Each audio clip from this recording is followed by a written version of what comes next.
এর লাগে মানুষ শহরমুখী হয়, বিদেশমুখী হয়। আসসালামু আলাইকুম রহমতুল্লাহ। ছোটবেলা আমরা সবাই বই পুস্তকে পড়াশোনা করেছি যে সূর্য মামা জাগার আগে উঠবো আমি জাগে। এছাড়াও আমরা যদি ইসলামিক সুন্নাহ মোতাবেক দেখি অথবা বৈজ্ঞানিক যে বিচার বিশ্লেষণ আছে এগুলো যদি আমরা বিশ্লেষণ করে দেখি তাহলে কিন্তু ভোরবেলা ওইটাই হচ্ছে শরীরের জন্য উত্তম, কিন্তু আমরা আসলে উঠতে পারি না। আমার লাগে এক সময় আসল যে এই সকালবেলা ওইটাটা একটা যুদ্ধের মতো, মানে সকালে ওইটা ফজরের নামাজ পড়া এটা মারাত্মক লেভেলের কষ্ট করে একটা কাজ আছে। কিন্তু বর্তমানে এই কাজটা আল্লাহর রহমতে অনেক সহজ হয়ে গেছে। এই যে সকালবেলা ঘুম থেকে উঠলাম, উঠার পর একটা বিরসার মধ্যে আইলাম, এই যে তাজা তাজা শসা এগুলো খাওয়ার ফিলটাই কিন্তু অন্যরকম। এই যে শসাটা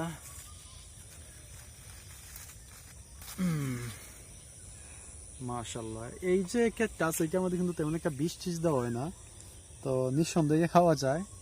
দইটা মনে হয় জীবন অনেক খাইছি আমরা এগুলা।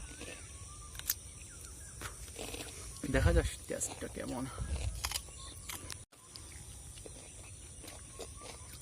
হালকা একটু তিতা তিতা আছে, তবে গ্রামে তাহার সবচাইতে বড় যে ফ্যাসিলিটি হইছে এরকম তাজা শাকসবজি প্লাস অনেক কিছু পাওয়া যায়। কিন্তু অর্থনৈতিকভাবে যে একটা অবস্থা উন্নতি করা, এটা শুধু একটা গ্রামের মধ্যে খুবই কম।